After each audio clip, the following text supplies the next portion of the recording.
En ese entendido, me permito presentar al tercer expositor, el doctor Eloy Espinosa Saldaña Barrera, magistrado del Tribunal Constitucional de Perú y miembro suplente de la Comisión de Venecia. En ese sentido, también debo precisar que el doctor Espinosa Saldaña Barrera es juez de la Corte Constitucional Peruana y es ex vicepresidente. Catedrático de Derecho Constitucional y Derecho Público en diferentes universidades de Perú. Profesor visitante, profesor invitado o conferencista invitado en tribunales constitucionales, universidades y centros de estudio en Alemania, Francia, Italia, España y Suiza, entre otros países europeos y latinoamericanos, asiáticos y africanos. Miembro de la Junta Directiva del Instituto Iberoamericano de Derecho Procesal Constitucional, miembro de la Red Peruana de Docentes de Derecho Constitucional y las Asociaciones Peruanas de Derecho Administrativo y Derecho Procesal. También es miembro de la Asociación Mundial y del Instituto Iberoamericano de Derecho Constitucional, la Asociación Internacional, el Instituto Internacional y Foro Iberoamericano de Derecho Administrativo, entre otras entidades. Finalmente, debo precisar que el doctor Espinosa Saldaña Barrera es perito por la Comisión Interamericana en la Corte Interamericana de Derechos Humanos y es autor y coautor de diferentes libros y artículos sobre temas de su especialidad. Precisado esto, concedo el uso de la palabra al doctor Eloy Espinosa Saldaña Barrera para que pueda exponer el tema que lleva por título Aplicación del principio de proporcionalidad en la jurisprudencia de las Cortes Constitucionales de América Latina. Tiene la palabra, doctor. Ya, gracias. Bueno, buenas tardes con todos y todas. Muchas gracias, Karen, por la presentación. En realidad, no miembro suplente, alterno. Nosotros tenemos en la Comisión de Venecia distribución de la delegación peruana, pero son cosas menores. Lo importante es que estamos aquí.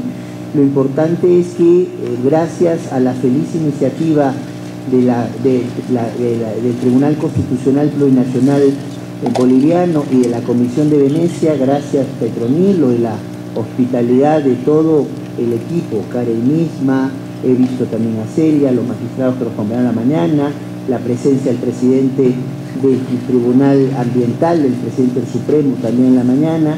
¿Qué más decir? SNUCH y todo el equipo de la Comisión de Venecia, que nos permite compartir con ustedes unos minutos sobre temas de estudio importantes. Pero probablemente la ventaja de ser el último, y sobre todo cuando en la protección de lo que son derechos fundamentales hemos tenido algún refuerzo para sostenernos mejor, entonces aquí podemos hacer algunas menciones sobre el tema de proporcionalidad para entender a cabalidad cuál ha sido la experiencia de algunos países de América Latina en general y la peruana en particular. Primero, hay que tener claro que cuando hablamos de proporcionalidad estamos hablando de, si queremos tratar de unificar términos, de una técnica que lo que va a buscar es resolver conflictos entre o con disposiciones que tienen estructura de principios. Y por eso el tema va directamente más enfocado al tratamiento de derechos y va en la línea de lo que es ponderación.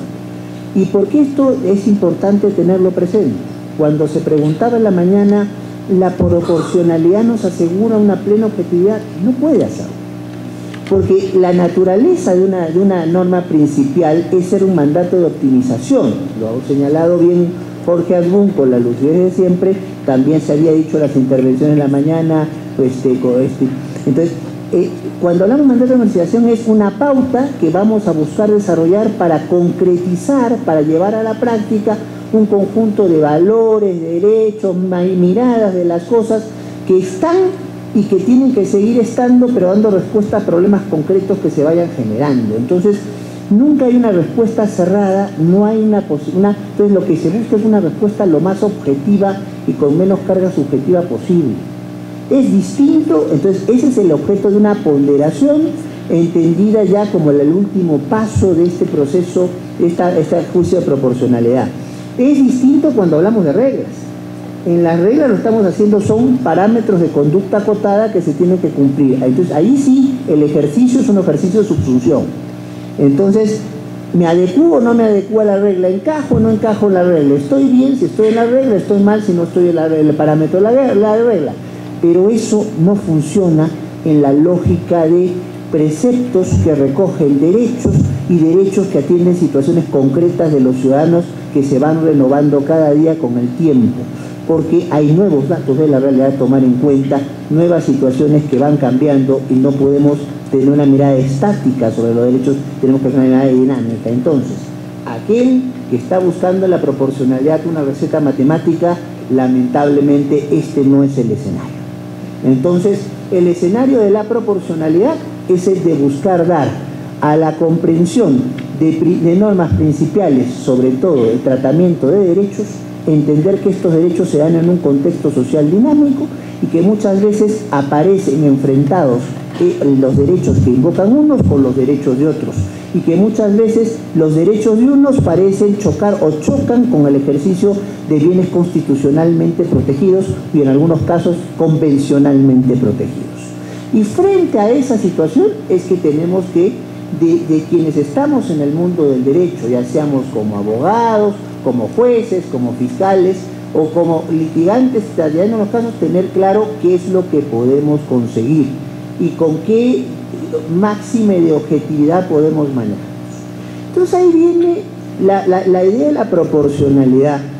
La construcción más conocida es la que muy bien nos comenzaba a relatar Jan Saima cuando nos comentaba la construcción básicamente alexiana de idoneidad, necesidad, proporcionalidad en sentido estricto. Que cuando hacemos algo es porque tiene un objetivo, tiene una finalidad.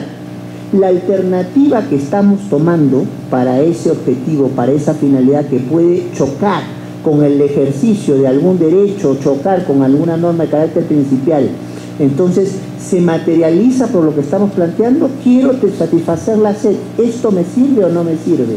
¿Es un mecanismo idóneo o no? Bueno, primer análisis. Segundo análisis, los medios adecuados. Ya estamos hablando de la necesidad. Entre las alternativas, ¿cuál puede ser alguna alternativa menos gravosa para tocar ese tema?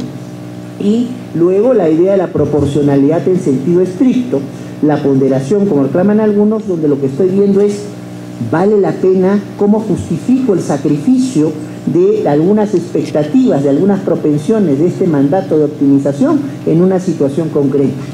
Entonces, o apuntando a una situación concreta. Y allí vamos a tener, siguiendo con Alex y lo que bien se ha explicado aquí, entonces, porque esto tiene una cuota subjetiva muy grande, entonces las famosas técnicas, teorías del peso, de peso absoluto, peso concreto, certeza.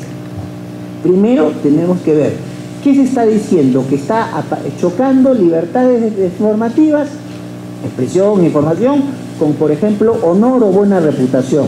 Entonces, ¿qué significa en abstracto, sin considerarse para un problema en concreto, este honor, esta buena reputación, esta libertad de expresión, esta libertad de información que se está invocando?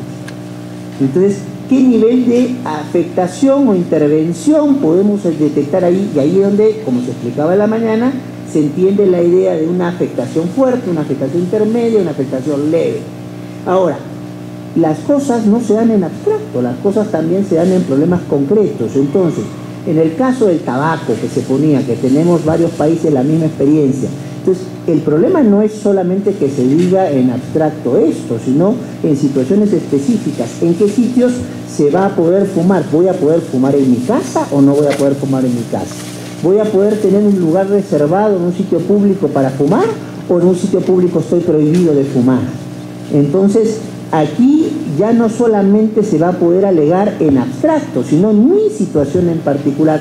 Dueño de un bar, si yo voy a poder, en el ejercicio de por ejemplo, las libertades de empresa, de poder poner el negocio y dar una cobertura para fumar, dejar hacerlo. Y como me asocio, también dejar hacerlo. Pero también por parte del ciudadano, en su libre desarrollo, voy a poder fumar o no. Y esto también tiene niveles de afectación. Obviamente, el proyecto de vida de alguien no se compromete tanto fumando como si hubiera una situación donde puede haber una mayor incidencia en ello, por ejemplo, afectaciones a la integridad de la persona. Y Cuando ya estamos hablando de certeza, estamos hablando del daño efectivo, el perjuicio, la constatación de lo que se decía también la mañana, de la necesidad de una compensación directa frente al perjuicio que se está dando al derecho en cuestión. Entonces, esta es la construcción, y para evitar o tratar de evitar los excesos de quien pueda deducir a través de su ejercicio de juicio de proporcionalidad, pueda deducir, irse más allá y confundir discrecionalidad con arbitrariedad, es que vienen pues la distinción entre casos generales y casos especiales, la idea de la construcción de los discursos racionales muy llamada al pensamiento alexiano y demás. Esto es una manera de construir el tema de proporcionalidad. ¿Dónde está el matiz estupendamente expuesto por López Guerra, maestro y amigo con la claridad de siempre? Entonces, cuando lo que está planteando, y comienza no el juicio de proporcionalidad, en un juicio de igualdad que en realidad es una ampliación de la comprensión del juicio de proporcionalidad, cuando se toma el artículo 14 del Convenio Europeo de Derechos Humanos en la teoría que le desarrolla el Tribunal Europeo de Derechos Humanos. Necesidad de una previsión normativa, básicamente previsión legal, y ley en sentido formal y material, Sandensay, Duccio fueron mencionados aquí, y todo el margen de apreciación, las técnicas instrumentales, básico, si estamos hablando en el Tribunal Europeo de Derechos Humanos, donde son decenas de jueces de diferentes países que tienen que interpretar bajo un estándar mínimo una norma, y que no necesariamente vienen todos de la misma tradición jurídica. O sea, a diferencia de lo que puede ocurrir en el caso de la Corte Interamericana nuestra, donde más o menos todos los países tenemos con matiz una tradición jurídica igual, no ocurre lo mismo con los países del Consejo de Europa, donde tenemos países que vienen de una tradición anglosajona muy clara, países donde vienen de la Europa oriental, países donde vienen de la Europa continental, y hay la necesidad de un poco conciliar las interpretaciones con consensos básicos. Eso es necesario, y es necesario los mismos elementos que se estaban planteando en la formulación alemana clásica. Cuando se habla de técnicas instrumentales, se está hablando pues de adecuación, o se está hablando de idoneidad, y se está hablando también de necesidad. Y cuando se habla de técnicas sustantivas muy bien explicadas nuevamente por López Guerra, está hablándose de lo que se busca en el fondo con la proporcionalidad en sentido estricto: la determinación de ciertos conceptos anclas, dignidad de la persona, derechos que por ser de ejercicio absoluto no quiere decir que tengan mayor jerarquía que otros, sino que lo que pasa es que no se les puede violentar, que es cosa diferente. Entonces, y eso no es lo que nos permite interpretar. Entonces, de esto es lo que hablamos cuando hablamos en líneas generales de proporcionalidad, con un matiz. En algunos casos, lo que se va a aplicar, y esto los amigos alemanes no me dejarán mentir, es una aplicación abreviada del test con el llamado test de las intensidades. O sea, cuando la vulneración del derecho es tan flagrante, ya no me pongo a pensar en abstracto, sino veo en la situación concreta que hay una vulneración y me pongo a aplicar las pautas del test de proporcionalidad. Bueno, pues eso es lo que nos llega a nosotros, a tribunales como el peruano y a otros tribunales en América Latina, y es lo que comenzamos a explicar. Obvio, la referencia más directa a los casos costarricense, y de costado de alguna manera al caso boliviano, porque en la práctica hoy ya nadie aplica la teoría absoluta del contenido esencial. Nadie tampoco juega, con todo respeto a Heberle, con su comprensión del 16 de la Constitución alemana, sino a lo más estamos en una lógica de teoría relativa y juicio de proporcionalidad. Entonces, España lo mismo, después del caso Patiño, en los famosos casos, lo que se está haciendo es eso básicamente. Entonces, ahora, ¿qué es lo que vamos a encontrar en nuestros países? Proporcionalidad es lo mismo que razonabilidad.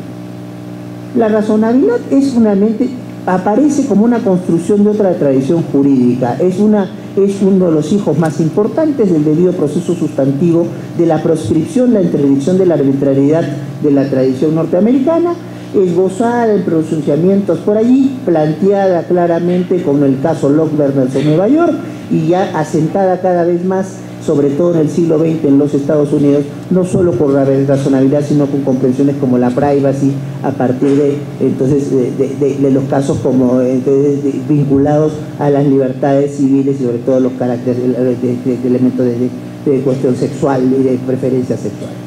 Entonces, aquí, lo que hemos hecho en muchos países, buscar distinguir entre la responsabilidad de una autoridad de no actuar de manera arbitraria, y por eso la explicación de Ollmann es muy útil, legitimidad, idoneidad, necesidad, proporcionalidad en sentido estricto, pero pensando en la actuación de quien tiene autoridad.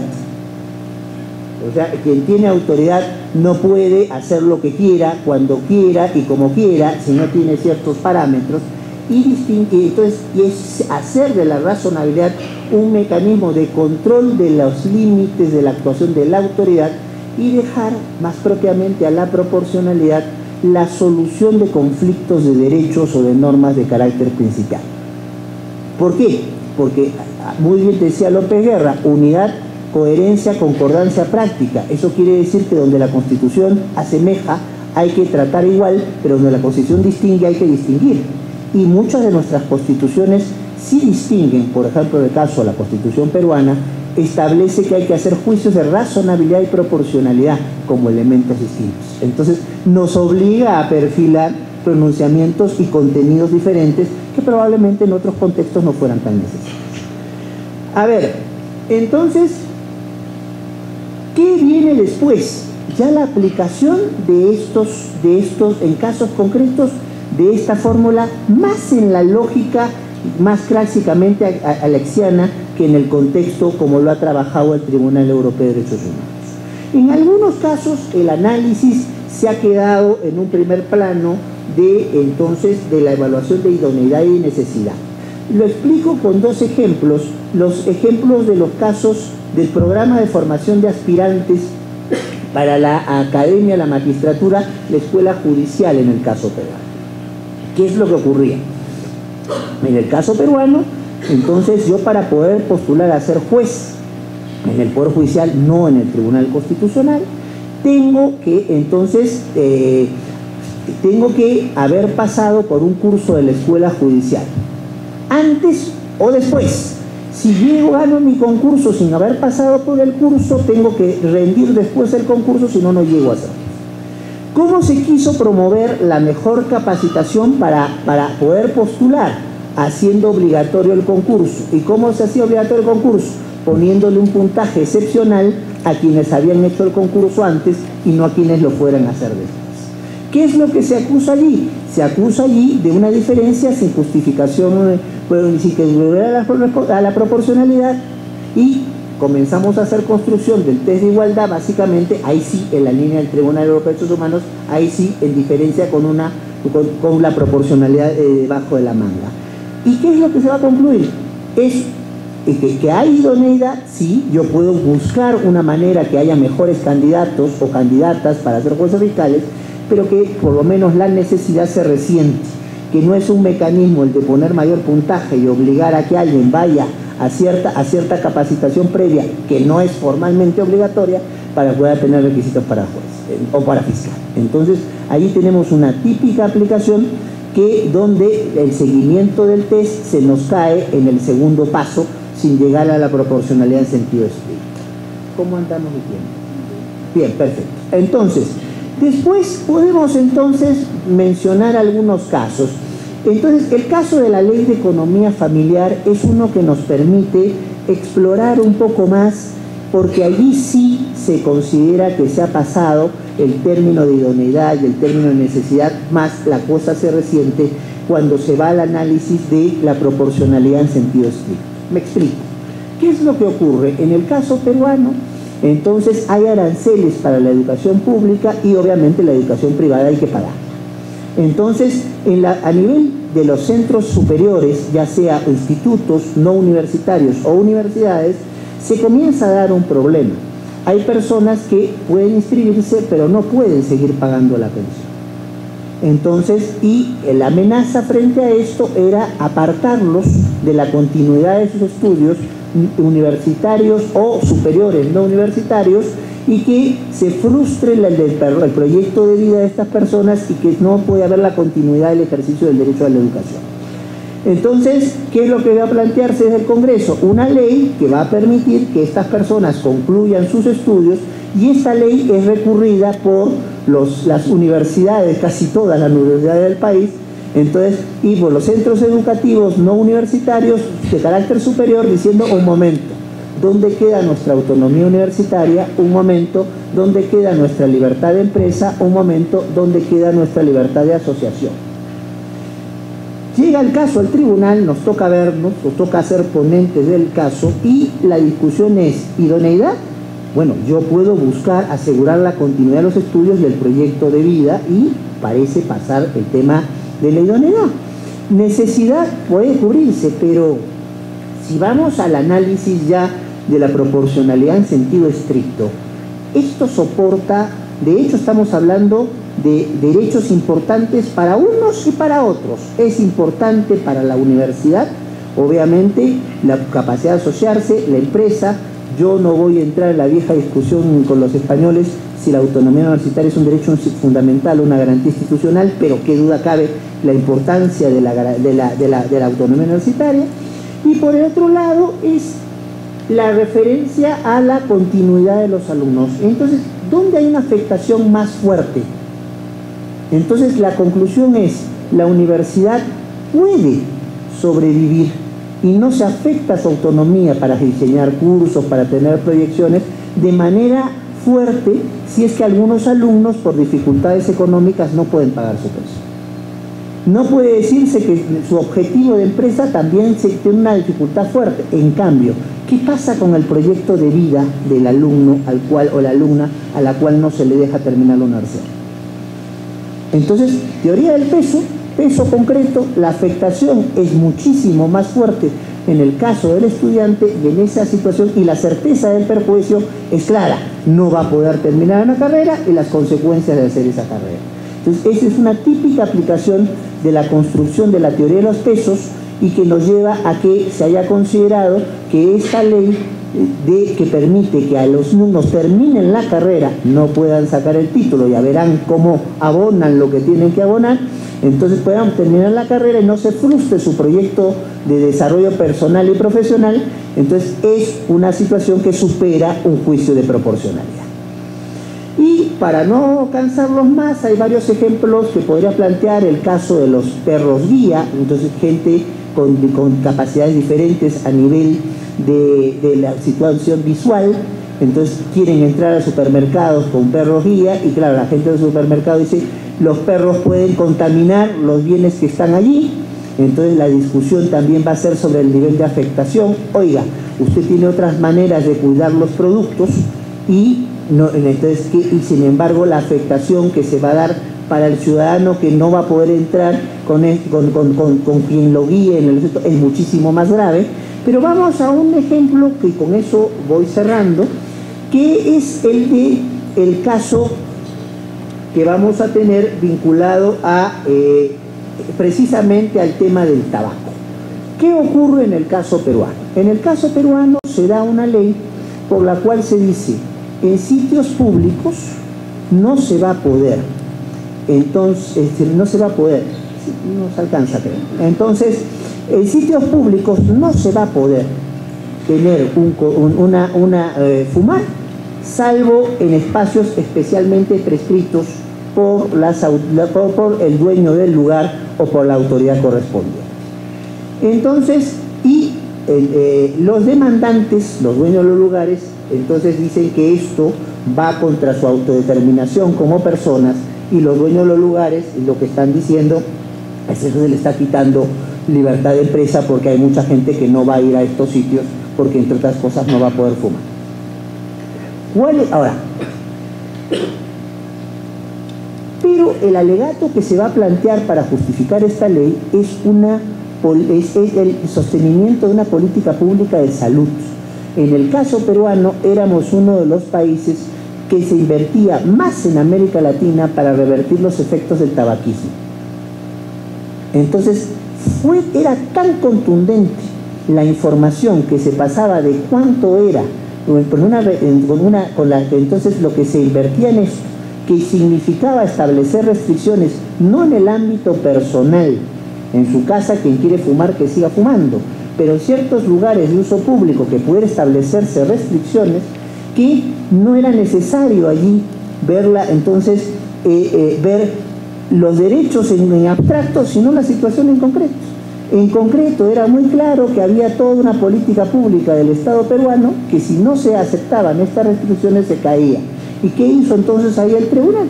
¿Aplica test de proporcionalidad? Sí, pero lo que va a recurrir es a la fórmula abreviada, a la fórmula del test de intensidades, porque dice, oiga, es evidente que a una persona puede tener incomodidad en fumar, pero sale del local y puede seguir fumando. En cambio, la política pública que estamos planteando como Estado para beneficio de todos no se sostiene si no establecemos estas limitaciones. Si es así, no tengo que hacer una gran evaluación y puedo dar por propicio el test de proporcionalidad. ¿Qué quiero entonces en síntesis señalar?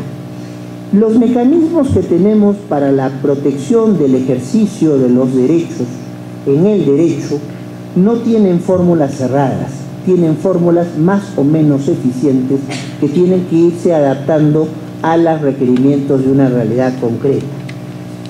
La proporcionalidad tiene la ventaja de poder ir acompañando a situaciones en particular. Tiene una serie de desventajas. La objetividad completa no existe, siempre hay el riesgo de quien interpreta y quien aplica el juicio de proporcionalidad puede ir más allá de lo que corresponda, y ahí la vieja discusión sobre la legitimidad y los límites de quien interpreta, pero probablemente para el problema que estamos no hayamos inventado nada mejor todavía. Y en tanto y en cuanto no hayamos inventado nada mejor todavía, es conveniente saber utilizarlo para aprovechar sus ventajas, muy a despecho de sus eventuales dificultades. Allí lo quisiera dejar. Muchas gracias por su paciencia y su atención.